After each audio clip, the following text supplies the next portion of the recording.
How's it going, everybody? This is Max Hawkins right here. Sitting across from me is Cole Sawyer. we're roommates. We go to LSU, and we're starting up a podcast. We're going to talk about basically whatever we want. It's going to be a lot of it MMA because we're both MMA fans. Cole's a big UFC fan, so am I. Man, we're just sports. We're going to be talking about a lot of sports. We're just going to basically be talking about whatever we want and try to keep everything clean. We're going to BS and do whatever, man. And we're doing this from in my room. Nothing spectacular. This is the first one, so we're going to see how it goes and go from there. We don't even have a name for the podcast. Cole, do you have a name? I haven't really thought of one, man. No. Hopefully some listeners out there can make some suggestions and stuff like that. But we don't really have much to go off of right now, but we're just going to talk about anything we want, man. We're going to, like I said, we're both big MMA fans, and UFC 200 is coming up, and we're going to spend a lot of time on that tonight.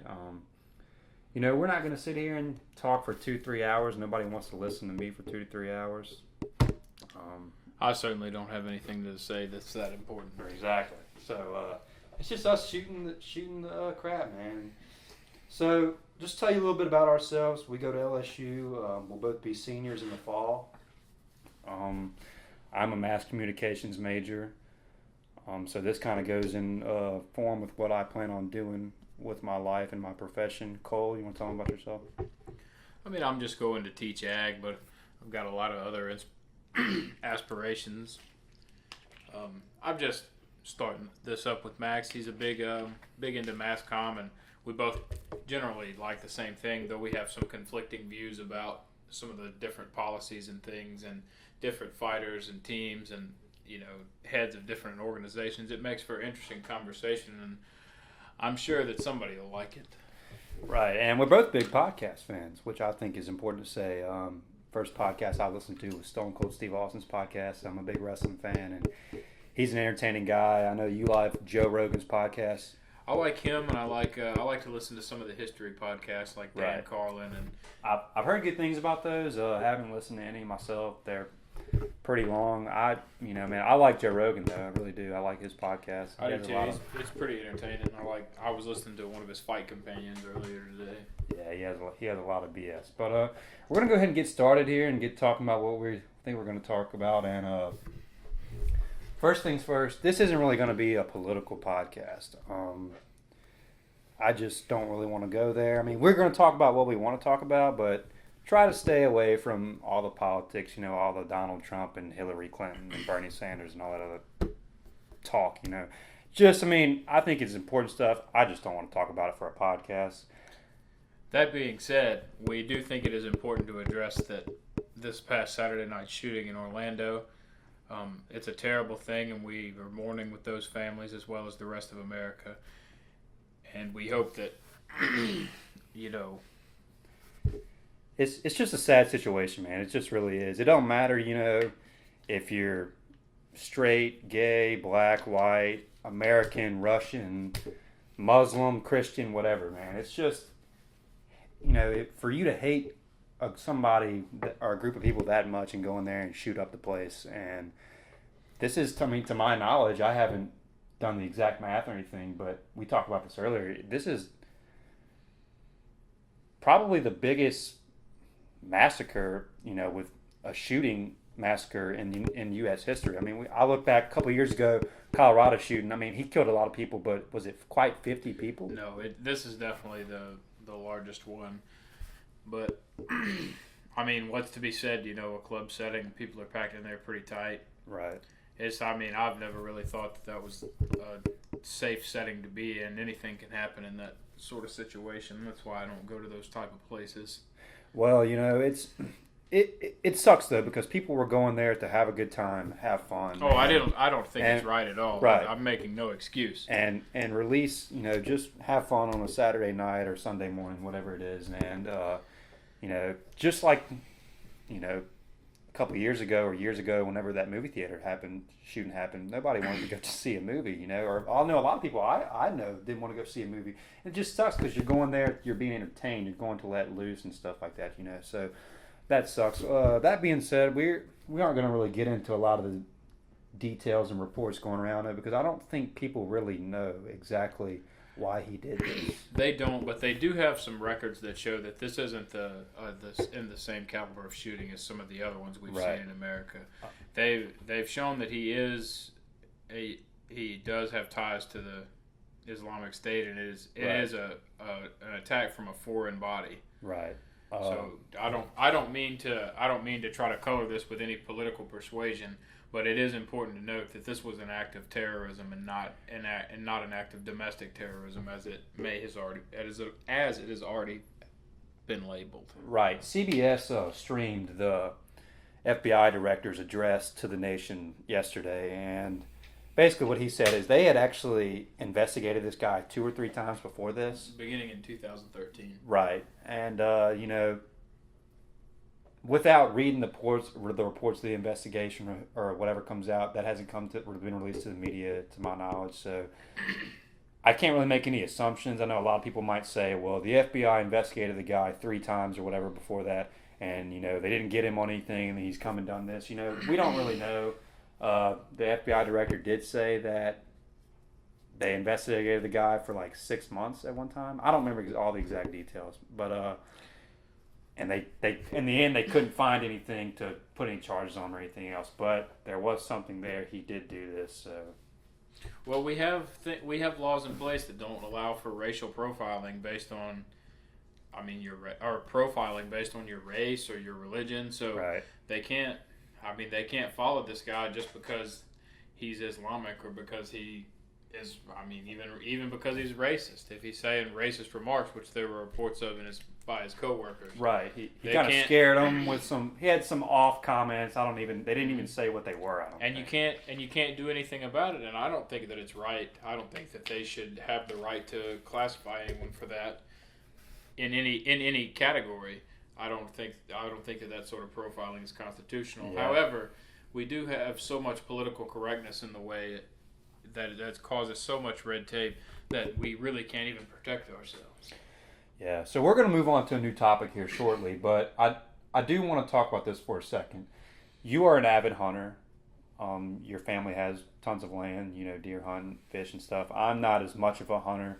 I like to fish a little bit more than I do hunting. However, both of our families, my dad, grandpa and them, we all own guns and stuff like that. So, but definitely big believer in the Second Amendment and stuff. Do you want to speak? I know you know a little bit more about this. Do you want to speak a little bit to what issues may arise? People coming out talking about the guns and stuff like that, gun control. The only thing I can say is, I'm a gun owner, but I'm also not like the idiot redneck that they would have you portrayed in the media. Right. I'm very careful. I was taught from a child, even a toy gun, you don't even point it in the direction of another person.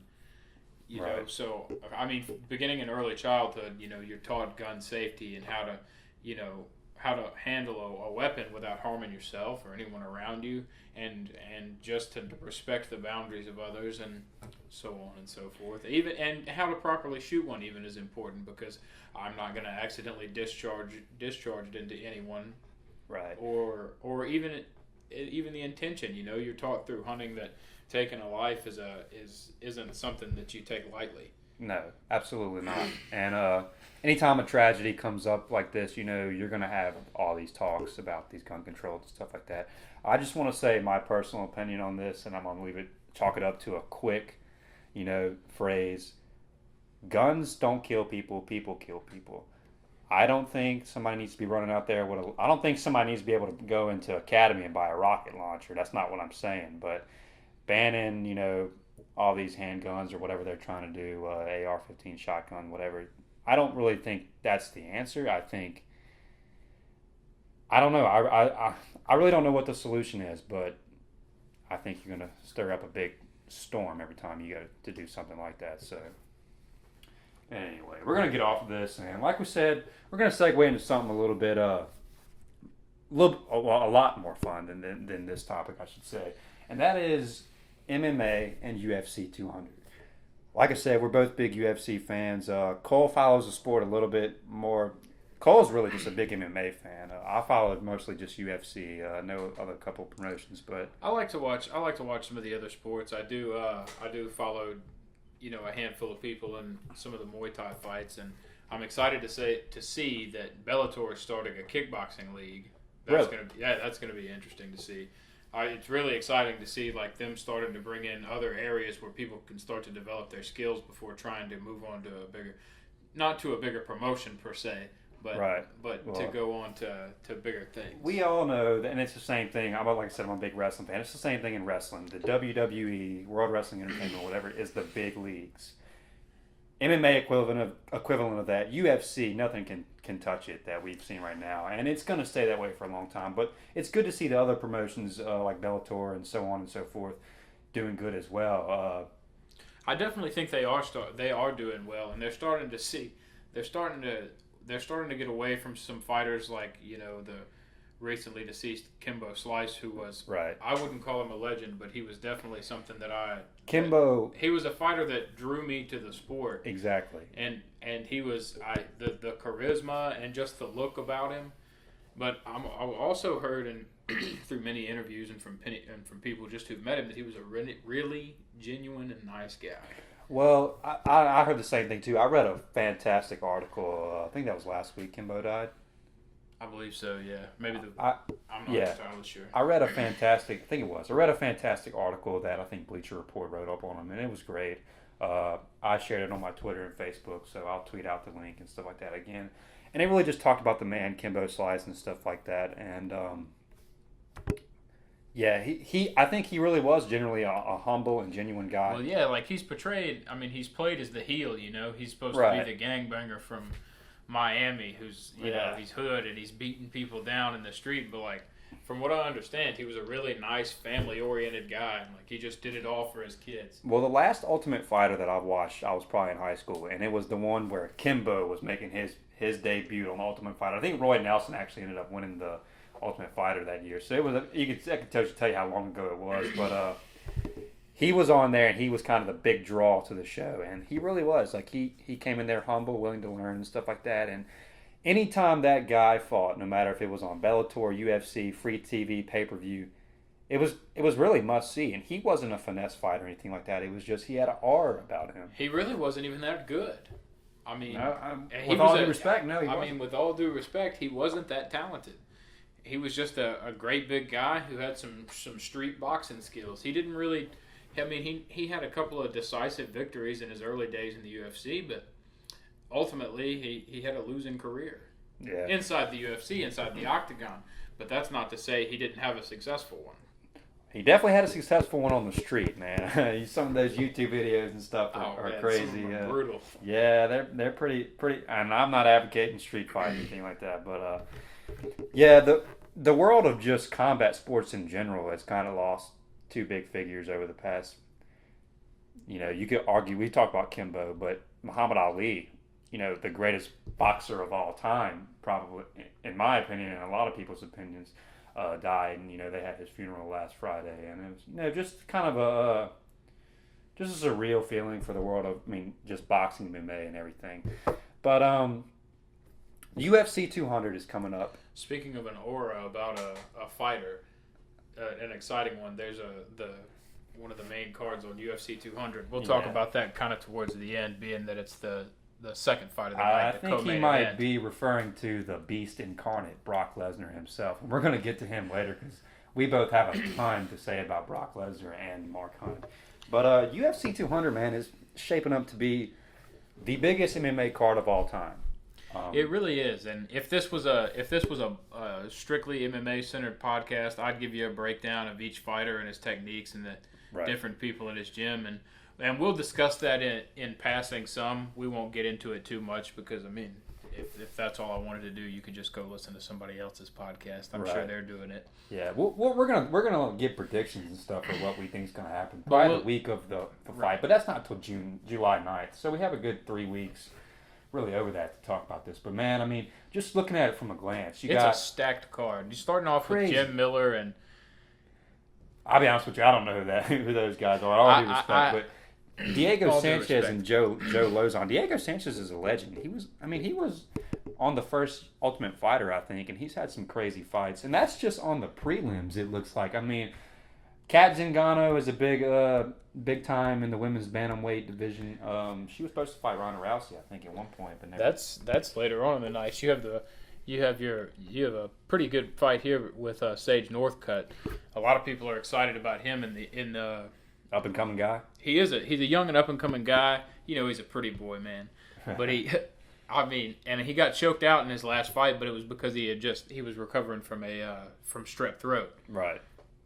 That's what he said anyway. So No, he said, yeah. and when you're on antibiotics, you're really not the same person physically. Well, if that was the case, kudos to him for getting into the octagon and fighting anyway. A lot of these fighters would just He was beaten forego. soundly and legitimately though. Yeah. It wasn't like he showed up and didn't look like a good fighter. He still showed up and fought. So kudos to both of them. Right above that, and I don't know if this is going to be the exact order, but I think this is probably just the prelims we're talking about. Former champion T.J. Dillashaw fight.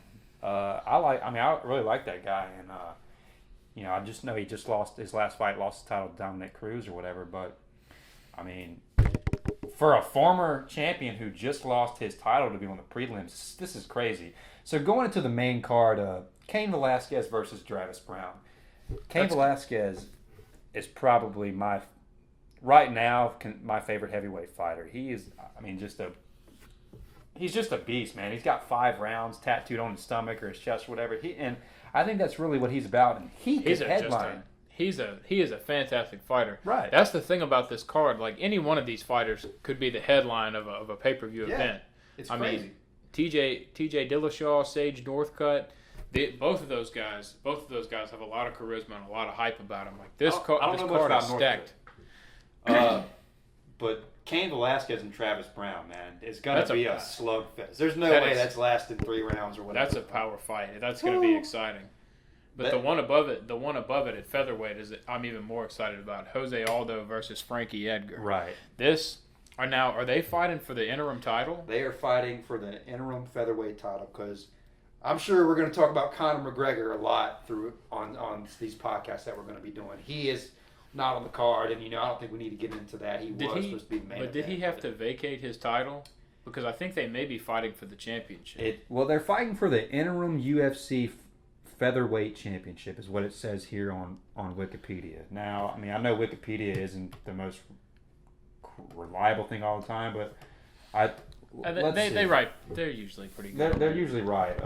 But we'll look it up real quick. I believe that they are fighting for the interim belt. I think McGregor still holds that title as of right now. He hasn't been stripped of it, nor has he lost it officially. So I believe they're fighting for the interim belt, and I'm guessing whoever wins.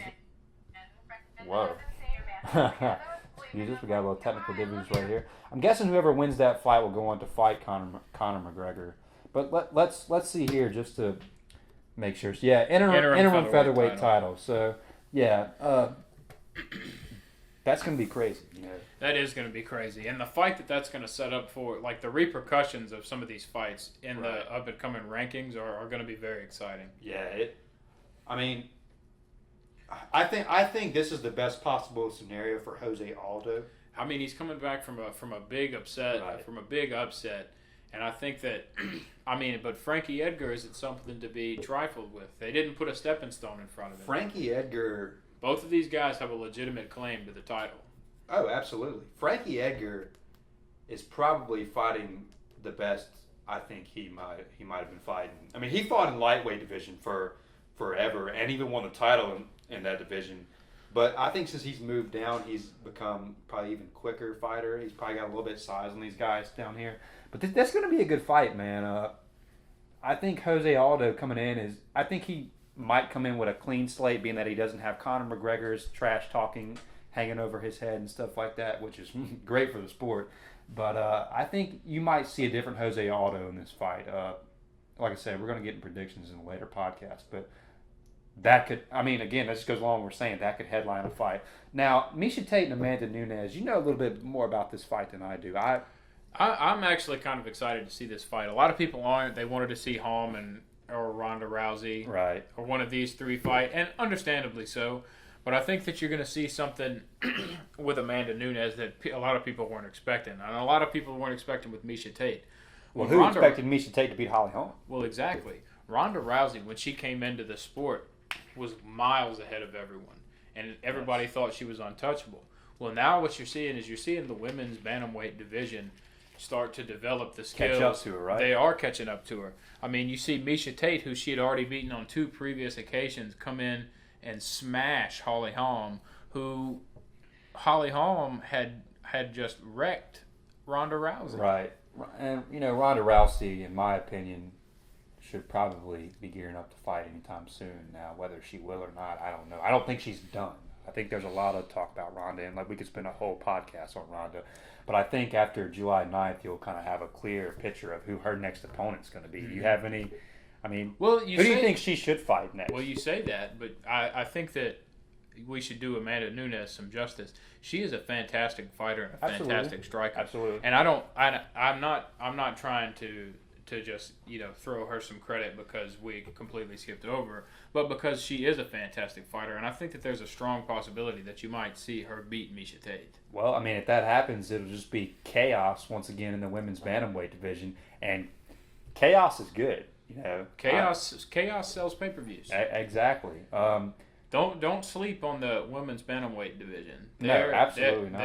These women are just because Ronda Rousey isn't on the card, right? It used to be. Well, she was dominating all these other women, right? And you were just thinking, well, this division is either so weak or so far behind her they'll never catch up. And I mean, since she's been beaten, you've seen some young, not just young girls, but people come in from other sports like Holly Holm or Miesha Tate. She was a Golden Glove boxer, right? She was. Okay. She was I don't know the exact number, but I believe she was like a 12-time. I think she's the first person to completely She transfer is champion to champion and from boxing to MMA, right? She is, correct. Yes.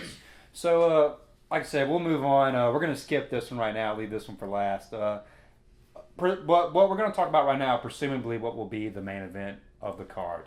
Daniel Cormier, the light heavyweight champion, versus John Jones, the interim champion. When basically a fight that's 1.5, 2 years in the making again.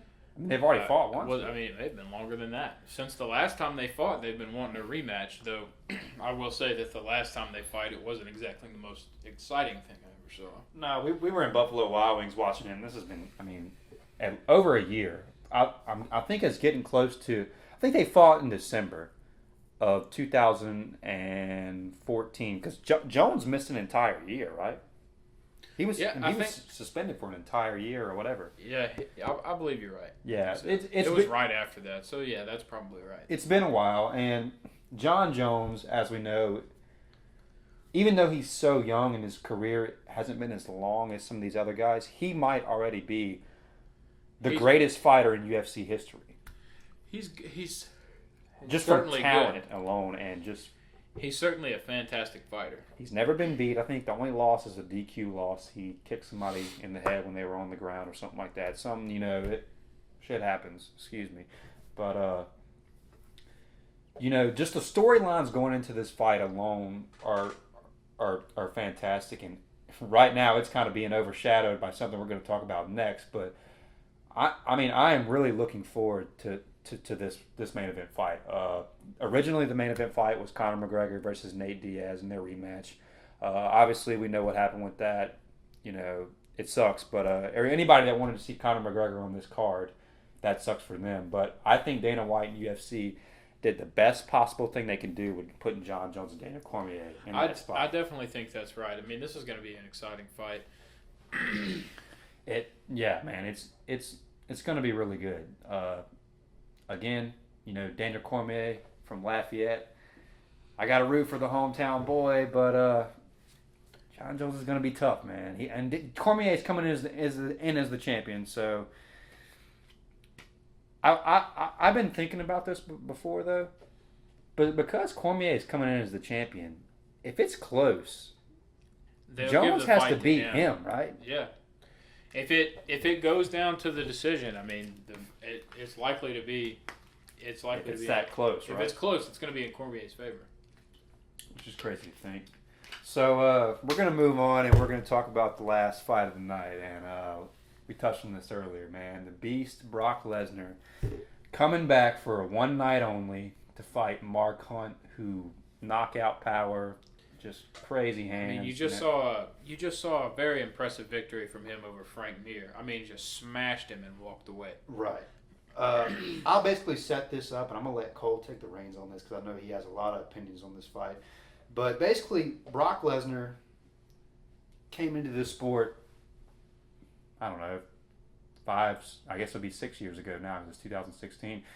6-7 years ago, coming in from, he was a WWE superstar.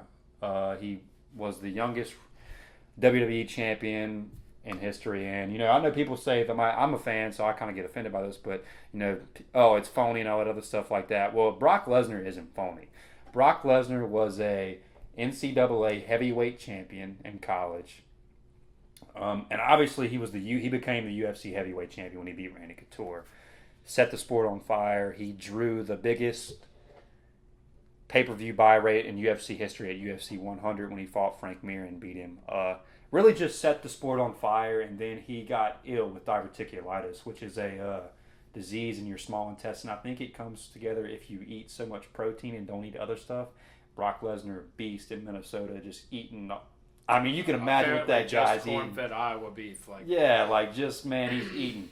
I mean, he's a big avid hunter, so he's probably killing everything he eats and all sorts of stuff like that. You can just imagine the animalistic bear Brock Lesnar, man. I used to watch that guy's hunting show on the Outdoor Channel. Like, he would just be this massive man, just walking around through the wilderness. He is crazy. So he got sick, and he was out for a little while. He came back and he defended his title against Frank Mir, beat him soundly. Shane Carwin, he ended up choking him out in the second round after getting his ass kicked in the first round. But that was a crazy fight. I remember where I was at when I watched that fight. And then, he comes and fights Cain Velasquez. Cain Velasquez, big underdog. And Cain Velasquez knocks him out in the first round. And then his next fight was he had another spell with diverticulitis. His next fight was against Alistair Overeem. We both respect Alistair Overeem, but Overeem was roided up and kicked him in his liver, and that was pretty much that. And that was the last you had seen of Brock Lesnar in the UFC until a couple weekends ago when it was announced he's coming back for a one night only. And it's kind of, honestly, when the report came out from Ariel Helwani, I didn't think it was real. I didn't think it was real either, because there's no way in my mind. Brock Lesnar came back to WWE in 2012 and has just been a beast over there. He wrestles on a limited schedule, but when he does, it's always a big thing. I never would imagine in my mind, me being a lifetime WWE fan, Vince McMahon letting his top guy go fight for go do anything for a different promotion, a rival promotion. So I didn't believe it, but it's happening. Take the reins on it, man. Well, I think that. Well, you may want to touch on this a little bit, but I think the reason why you see Vince McMahon letting him take his top dog is so that he can maybe get Ronda Rousey to appear at WrestleMania. Yes, and Ronda Rousey. I've heard rumors that not only Ronda Rousey, but he also wanted to get Paige Van Zandt. Huh? Paige Van Zandt. Yeah, and Ronda Rousey appeared at WrestleMania 31 in 2015 with The Rock. She didn't wrestle; she just kind of threw Stephanie McMahon around. But there was always big rumors that she was supposed to wrestle. But it could be that. It could be that sort of deal. And me personally, I think that Vince got something out of it. We don't know what that is. Oh, yet. There was definitely some sort of trade, but we just haven't been. I will say this though: Brock Lesnar is a savvy businessman, and his contract came up. He re-signed with WWE in 2015. There was a big rumor he was going back to UFC. I wouldn't be surprised if he leveraged that into his contract, his new contract that he signed last year with WWE, to allow him to fight at a UFC event for one night only, because he's a businessman, and I just wouldn't be surprised at all for that. But I do think Vince got something for it. So, I mean, the storylines around this fight are just, I hate to say it, but it's kind of it's not even the main event, and it's kind of overshadowing everything else. It's the return of Brock Lesnar. I mean, that's all that can be said. He goes over to the WWE and he sets the sport on fire and then gets sick and retires and then goes over to WWE and just continues to be a superstar. Right. And so it's been rumored that this person or that person would come over from WWE to fight. And so every time my phone vibrates and I get an update and it says Brock Lesnar's name in it, I usually don't even read it because there's no way he's coming back. Right. And for his name to be on the card is crazy. And Mark Hunt is a great matchup for him. Yeah, let's not sell Mark Hunt short. So talk about Mark Hunt, the type of fighter he is. I haven't seen too many of his fights. I saw his walk-off victory over Frank Mir. It was incredible. But well, I didn't know this. He's 42 years old, which is he's not any spring chicken. But Lesnar is 38 that's years probably old. why they picked. That's probably why Lesnar agreed to fight him.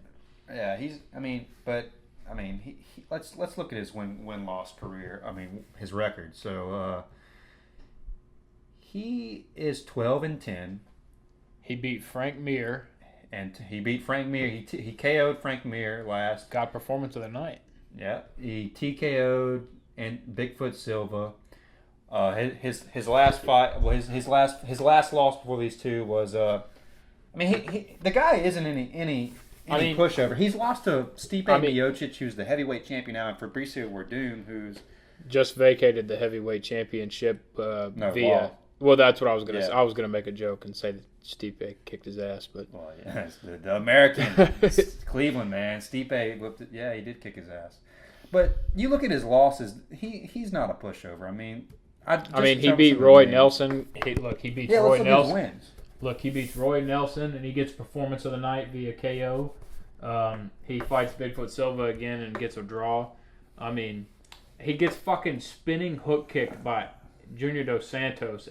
That's a valiant loss. Yeah, the guy is no pushover, and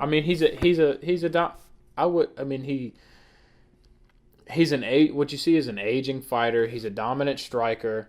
He doesn't have his ground game isn't bad. He's a great big guy, but he's just the sport is kind of evolving without him.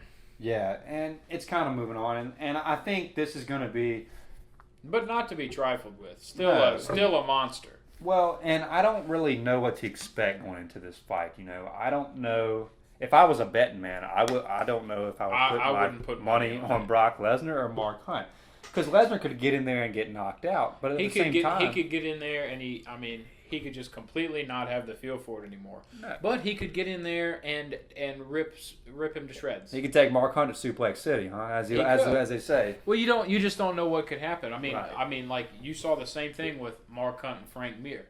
Yeah. The last time they fight, he just decisively KO'd him.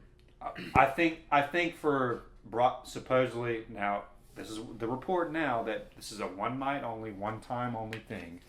I think that if it's a one-time only thing, you obviously can't come in here and give him a heavyweight title shot.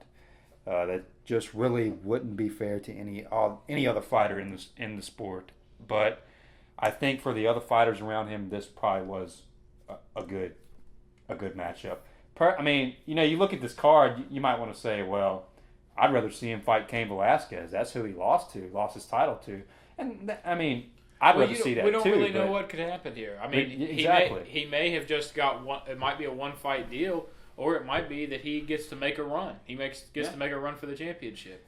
We'll see. Being said, this adds a lot of strength to an already strong weight class. So if Mark Hunt beats him, which is a possibility, that could propel him into a title shot. Yeah, and at 42 years old, that would be crazy to see Mark Hunt win the heavyweight title, right? So, basically, UFC 200 is a stacked card, man, and two championship bouts, 3 championship bouts. Light heavyweight, they're fighting for the interim championship.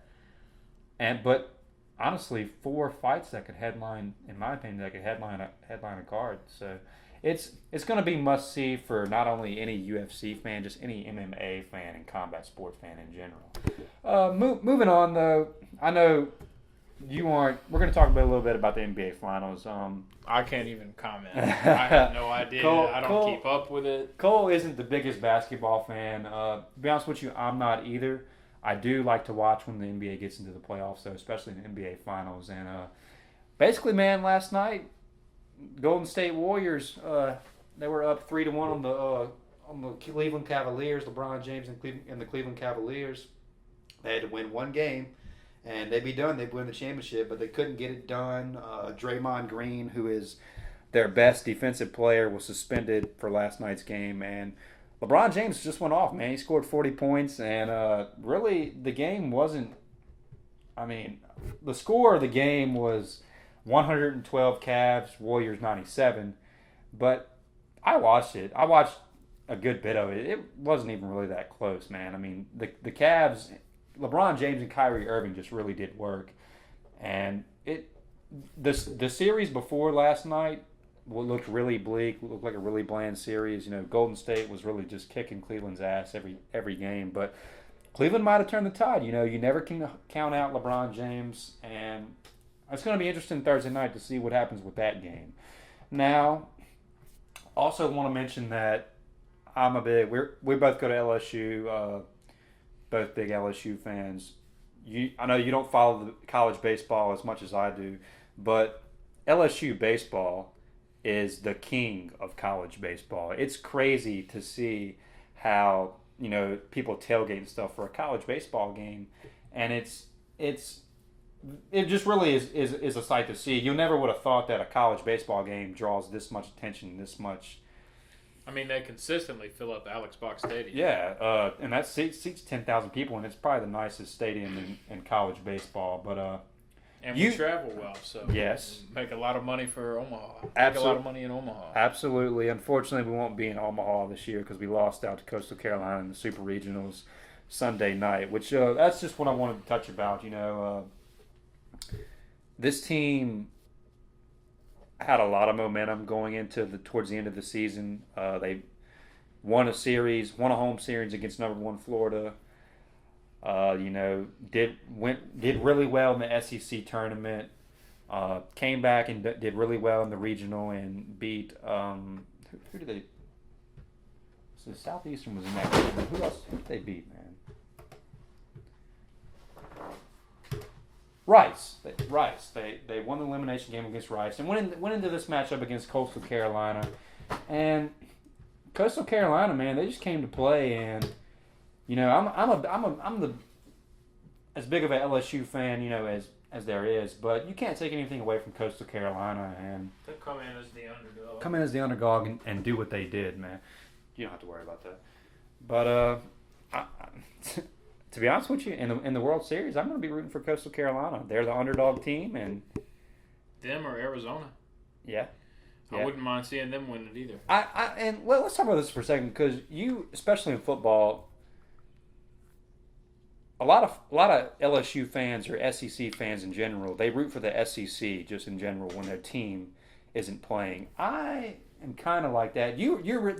I'm diehard SEC fan, but I mean there are some teams outside of the SEC that I do like. I like to root for Michigan State or just about any team that plays in Arizona. Yeah, not for any specific reason about Arizona. I just happen to like all the teams that come out of that state. I didn't know that. Anyway, but I mean, you got the Cardinals, and they've got those two. Oh, the they've NFL, got those two. Yeah. I'm talking about, and then I like to watch Arizona State. Arizona State does have an interesting offense with Rich Rodriguez. Just in football. They're my wild card, man. They're always upsetting somebody. They are. But yeah, man, I'm sort of like that with the SEC. You know, I like Mississippi State. My uncle's from there, and he's a big Mississippi State fan. We're always kidding each other and stuff. So I always kind of root for them when LSU isn't playing. But I'm not really. I mean, you know, I guess I rooted for Alabama in the national championship when they played Clemson, but I didn't really care, to be honest with you, if they won or lost. They're our rival, you know. I'm not that way. Like, they're our rivals, and like I would love to beat them. And like if us beating them means them not getting a championship, I want to beat them every time. Oh yeah.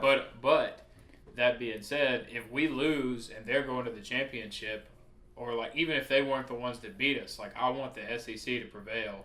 We're gonna get back to baseball in a second, but that is an interesting note because I say it every year coming up. I don't want Alabama in football. I don't want Alabama to lose a game going into that first November weekend against LSU because just the hype around that game every year is it's crazy. so much fun. It's cold outside. Yeah, Tailgating out there. It hasn't went our way in the past 5 years, unfortunately, but we'll get them this year. Hopefully we're going to change that. Basically what I'm saying, man, is I'm going to root for Coastal Carolina, even though Florida and a couple of the SEC teams are in the World Series. I just root for the underdog, man, and we'll see what happens. But next thing, and we'll probably end it with this. I know you've been chomping at the bits over there, man. This is not over this. That was something I'm going to tell you later. Well, go ahead. Oh, well, I was just thinking about our... this is going to be off the podcast? You were going to leave it off the pod. I was going to leave it off the podcast, but I mean, it's not that big a deal. I was just going to say, like, our tailgate parties in our new house are going to be nuts. Yeah, it's going to be a lot of fun. Me and Cole are moving in. We've been living in an apartment. I've been living in an apartment for the past 3 years, and Cole's been living here with me for the past 2. And we're not going to name the apartment complex or anything, but we're both ready to move out and move into something different. And we just signed our lease last Monday on a 3-bedroom house. My brother's going to be coming to college at LSU and moving in with us, and it's going to be fun. Yeah, I'm looking forward to it, and hopefully we can. Hopefully, speaking of UFC, we could rent some pay-per-views and have everybody over there and guys. And that's going to be so much fun. There's supposed to be a big pay-per-view 2 weeks after the UFC 200, I believe. Really? I could be lying to you. I know Conor McGregor. We're going to get off of UFC, and we're going to probably end this podcast pretty soon. But when it's not football season, for me, UFC pretty much dominates my sports banter. Holly Holm is fighting then. Robbie Lawler is fighting UFC 201, which is July 30th. July 30th. So that's about 3 weeks later. That's 2 weeks after we move in. So the next we can have everybody over for that. The next one that is must see though is August 20th. I think it's the Saturday before we get back to school. Nate Diaz and Conor McGregor for sure. Yeah. Oh man, Nate Diaz. I mean, he had kind of fallen off the radar, and I don't really know why. Like, he's a fantastic fighter, and I mean, like, all the things that he supports and the way he trains is so interesting. Like, he's all vegan. I mean, he eats some meat and fish, but he eats some fish, but like he's vegan. He runs marathons. He keeps himself in shape year round, right? Yeah, all the time. Smokes a lot of pot. I don't see. And then he's an interesting guy. He's a character, man. And I mean, whenever he's talking smack, man, like, it may not always be clever. Like, Conor was definitely running circles around it, but like, he's always got something to say. And then he's always slapping people. When he fights, the Stockton slap, they start calling it. Him and his brother Nick, man, they're certain characters, and we're going to talk a lot about Nate in the upcoming weeks after this when it gets closer to UFC 202. But we're going to end it with this. Our inner nerds coming out. We're both big gamers. You have a Xbox One, I have a PlayStation 4, and the E3 conference is this week. And Xbox E3 is this week. Xbox E3. When's place? I thought it was everything. I don't really know. You sure? I know that I watch it every day, and I haven't gotten to watch the episode that came out today, which is the second day of Xbox E3. Why don't you explain to us what E3 is? So it's basically just a convention that they release all the new tech and upcoming games. Preview stuff, right? Mm-hmm. So it's basically the Comic Con. For those of who know what Comic-Con is, basically the Comic-Con for video games, right? I mean, I would say that, but like, there's not anybody like dressing up as like video game or like giant like furry characters and going to the thing. Like, not they have. It's like the people who develop the games like get on stage and speak. Like, yeah, I think it's like a suit and tie type thing. Yeah, and it's kind of always interesting because, like I said, we're both, I don't play video games as much as I used to. Just because I feel like I don't have enough time, and I just, frankly, don't have all the money to buy them in the first place. But so they're certainly getting more expensive. But that's still how I keep in touch with some of my friends who I went to high school with, who don't go to LSU. They go to surrounding colleges or maybe even further away. It's fun as hell. Explain to us what this new Xbox thing coming out is that you were telling me last night about that. So they're coming out with a new console. It's called, I can't really quote all the details, but it's basically they put a lot of new hardware in it, a lot of more. Just put some serious upgrades in it. A 4K processor, 8 separate PCUs. What is CPUs? A CPU. It's a. I mean, I don't know exactly Cole's what it talking is. out of his ass. I am talking out of my But ass. no. Well, But didn't you tell me I'm that something repeating like to the you- multiplayer thing? or Right. something's going on? I'm repeating to you what they said on the thing, and I guess I should have said that before. But they said that they added 8 CPUs and a 4K processor, and the 4K processor allows them to make better graphics, and the CPUs allow them to generate larger games, larger worlds. Okay. And so you've already seen some of the new games where they explained all this on the thing. But you've already seen some of just enormous worlds on the Xbox One console, like Fallout. I know that it takes forever to walk from one side of the map to the next. Yeah. But the new hardware in the new console is supposed to generate games that are much larger. It's gonna be neat. They're also adding some new features to Xbox Live. That they're going to be adding more servers to Xbox Live, and they're going to be moving the servers closer to the gamers, to the hubs where all the gamers are connected. So I'm sure you're going to see a spike of Xbox Live server availability around college campuses. So that's going to be fantastic for me at LSU because my connection is about to go through the roof. Yeah, and we at our apartment we sometimes have trouble with the Wi-Fi. So, They've got some good games coming out got some good too, games and but stuff, man. I won't get into all that because me and Max aren't on the same console, so we can't really discuss. I just storylines. bought Uncharted 4, which is kind of the Uncharted series is kind of like the Halo of the Xbox games. It's a PS4 exclusive, and I was playing it before we came back here, man. It's like I'm watching a damn movie. It's like I'm watching an Indiana Jones. I've watched movie. you play them. I don't know exactly what's going on in the storyline, but that's the type of game I enjoy when I'm playing by myself. Like they look like good games, like an Assassin's Creed style game. But yeah. We're gonna close this pretty soon, but it's interesting that we started off on, something tragic like we started our first podcast off on something tragic like the Orlando shooting. And, then transition into UFC and sports and stuff like that. And we're ending with pop culture, video games and stuff like that. Basically, that's just going to show that we're going to talk about what we want. And nothing's really, I don't really think anything's much is off limits. Like I said, we're not going to try to get too political on this, but we're both pretty big history buffs. So, this is likely to go down a rabbit hole that'll lead us into some World War II general discussions. I love talking to my grandpa about history stuff, man. So yeah, but basically that's going to be it for this first episode, and we kind of talked about a lot of different things in a lot of different categories, and man, I just feel like I can talk somebody's head off sometimes. So this is an outlet for me. Sometimes I'll be trying to go to bed, like I'll be trying to go in my room and shut the door at night, and like me and Max will be walking like towards our separate rooms, just like still talking about random stuff. Random stuff, man. It goes on forever. So this is it for the first episode, man. And everybody, you want to plug anything? You want to give us your Twitter handle, anything, Cole? I'm not even sure what my Twitter handle is, to be honest. You need to get back on that thing, man. I probably should. I basically just use it as a media outlet, but lately, with work, and I've been picking up extra work to, just try to save a little extra money. It's summertime, and you're trying to make all the money. I definitely feel that. For sure. Most of the time that I spend listening to podcasts and getting my MMA information, and really start reading and researching about things is when I'm sitting in class supposed to be studying. Which is damn ironic. And I have a 3.0, do the same thing, so I'm okay. Yeah. But I will say that, like Max, kind of heckled me about some of the fights or some of the fighter-specific fights. I usually... You're supposed to be the expert, man. Yeah, usually I can tell you. I'm just busting your balls, but no. I'll talk sometimes, and I don't know just about everything, and I don't claim to.